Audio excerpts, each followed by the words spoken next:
And then on November 9th, 2024, just 32 days after your last public comment saying that women absolutely should not be in combat, you declared that, quote, some of our greatest warriors are women, and you support having them serve in combat. Now, that is a very, very big about face in a very, very short period of time.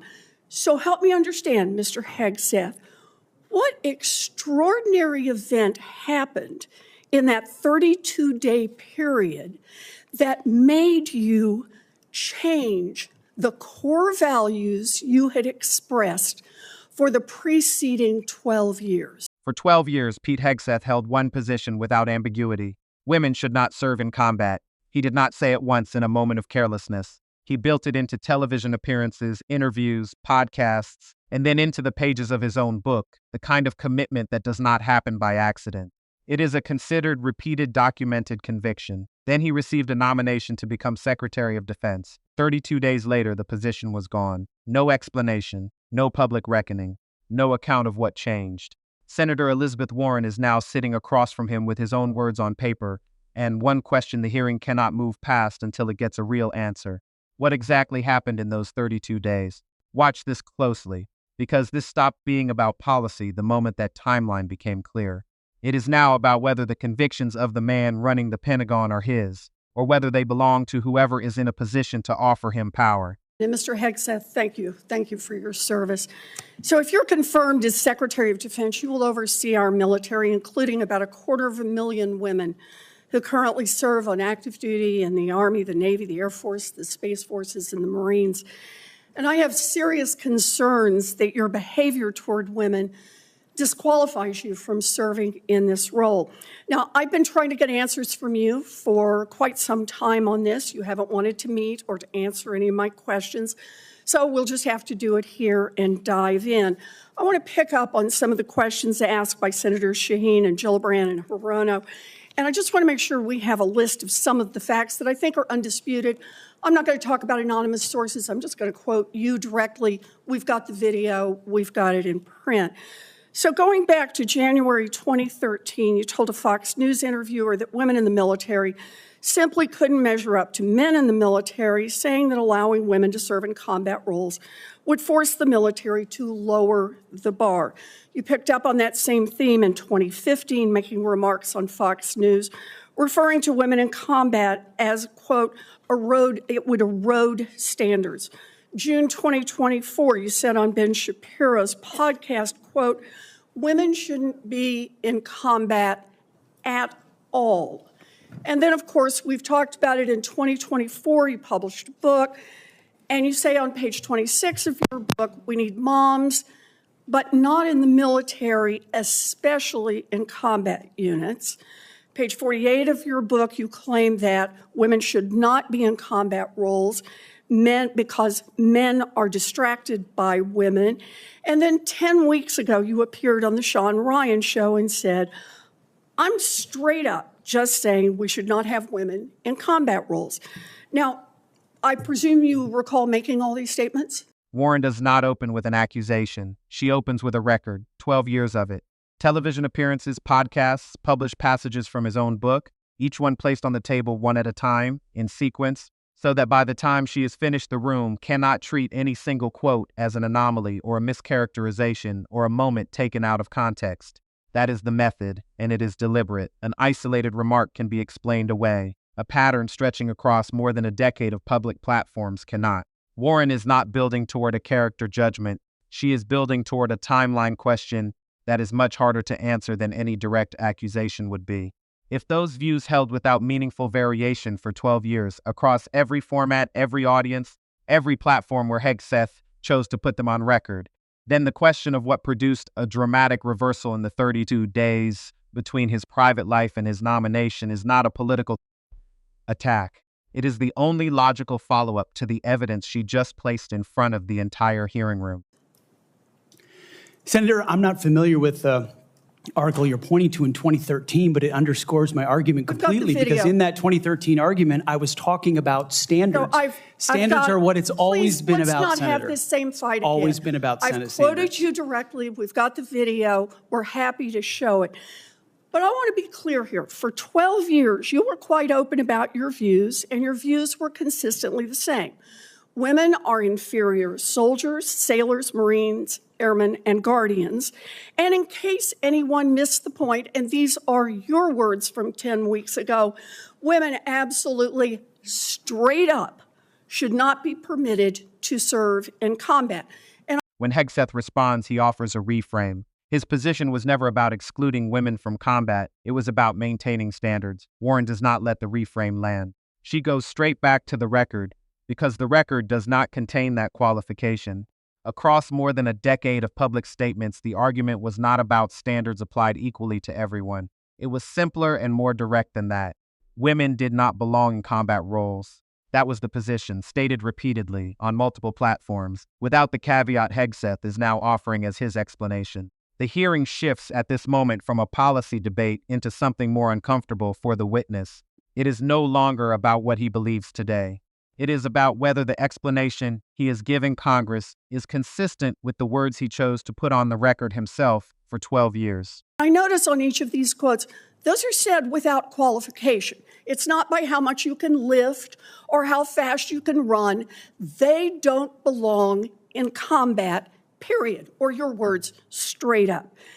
And then on November 9th, 2024, just 32 days after your last public comment saying that women absolutely should not be in combat, you declared that, quote, some of our greatest warriors are women, and you support having them serve in combat. Now, that is a very, very big about face in a very, very short period of time.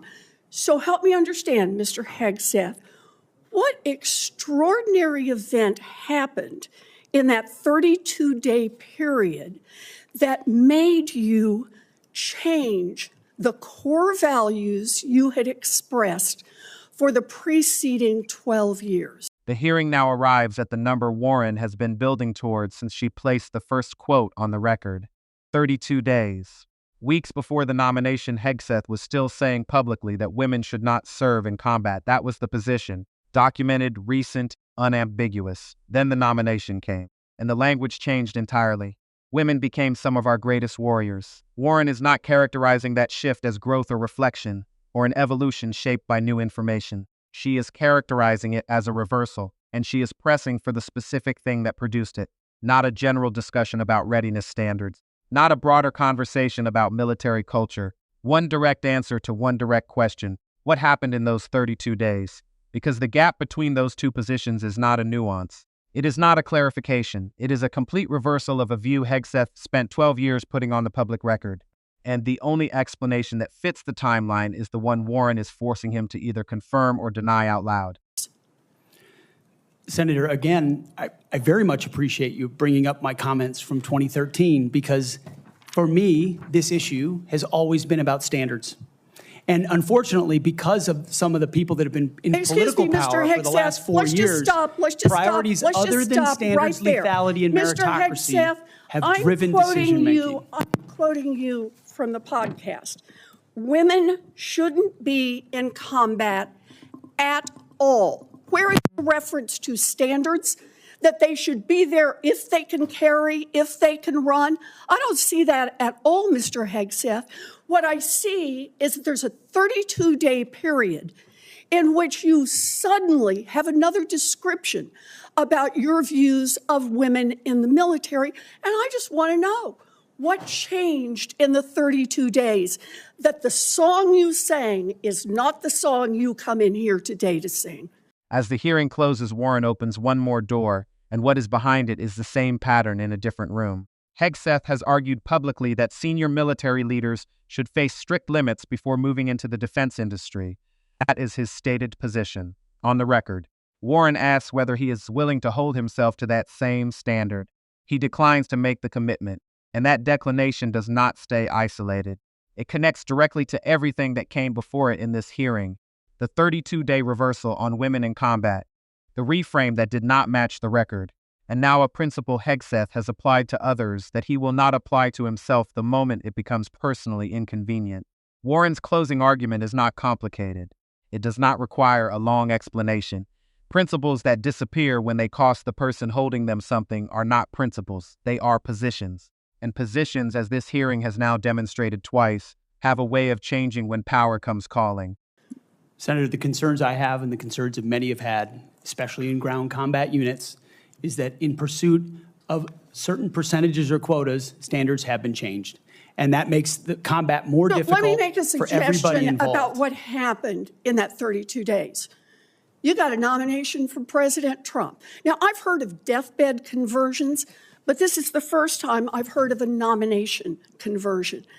With the women in combat exchange still sitting unresolved on the table, Warren opens a second front, and it follows the exact same pattern as the first. Hegseth has argued publicly that senior military leaders should be barred from entering the defense industry for 10 years after leaving office. The reasoning is straightforward. Proximity to power creates proximity to profit, and the public interest requires a buffer between the two. That is his position. Stated publicly, on the record. Warren asks one question. If confirmed, will he make that same commitment for himself? The answer is not yes. It is not no. It is that he would need to consult the president and has not given the matter serious consideration. Warren does not need to editorialize. The answer does the work on its own. A standard Hegseth has advocated applying to every senior military leader who passes through the revolving door is a standard he will not commit to personally without first checking whether the person who nominated him approves. That is not an oversight. That is the pattern this entire hearing has been documenting.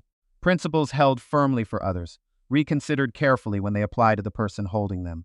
And I hope you understand that many women serving in the military right now might think that if you can convert so rapidly your long-held and aggressively pursued views in just 32 days, that 32 days after you get confirmed, maybe you'll just reverse those views and go back to the old guy who said straight up, women do not belong in combat. Now, Mr. Hegseth, you have written that after they retire, generals should be banned from working for the defense industry for 10 years. You and I agree on the corrosive effects of the revolving door between the Pentagon and defense contractors. It's something I would have liked to talk to you about if you'd come and been willing to visit with me. But the question I have for you on this is, will you put your money where your mouth is and agree that when you leave this job, you will not work for the defense industry for 10 years? Senator, it's not even a question I've thought about because You can it's think not about it one right that, now. It's not one, my motivation for this job I understand has never that. I been just about need what a could yes or no conceivably here. come next. Time is short. I just need a yes or no. I would consult with the president about what the policy should be In at the Defense other Department. words, you're quite sure that every general who serves should not go directly into the defense industry for 10 years, but you're not willing to make that same pledge? I'm not a general, Senator. You'll be the one, let us just be clear, in charge of the generals. So you're saying sauce for the goose, but certainly not sauce for the gander? I would want to see what the policy of the Oh, president I'll is. bet you would. Thank you, Senator Warren. By the time this hearing closed, Warren had reduced the entire exchange to two questions that Hegseth never fully answered and that the room never stopped waiting on. The first was about consistency. She placed more than a decade of his public record on the table, television, podcasts, his own book, and then placed beside it the position he expressed 32 days after receiving his nomination. Women went from not belonging in combat to being some of the greatest warriors in the military. Hegseth's explanation was that his views had always centered on standards rather than exclusion. Warren's response was the same one she returned to every time he offered that reframe. The record he created himself does not contain that qualification. Those are not her words, they are his. Written down, repeated, published. The second question was about accountability. Hegseth has argued publicly that senior military leaders should be barred from the defense industry for 10 years. Warren asked whether he would hold himself to that standard. He would not commit without consulting the president. He had not considered it seriously. Two exchanges. The same structure underneath both of them. A principle applied clearly and repeatedly to others. reconsidered carefully and inconclusively the moment it applied to the person holding it. That is what made these the defining moments of the hearing. Not because they produced final answers, but because the absence of those answers said something the confirmation process is specifically designed to surface. When someone asks for one of the highest positions in the national defense structure, the gap between what they have required of others and what they are willing to require of themselves is not a minor detail. It is the question the public deserves answered before the vote is taken.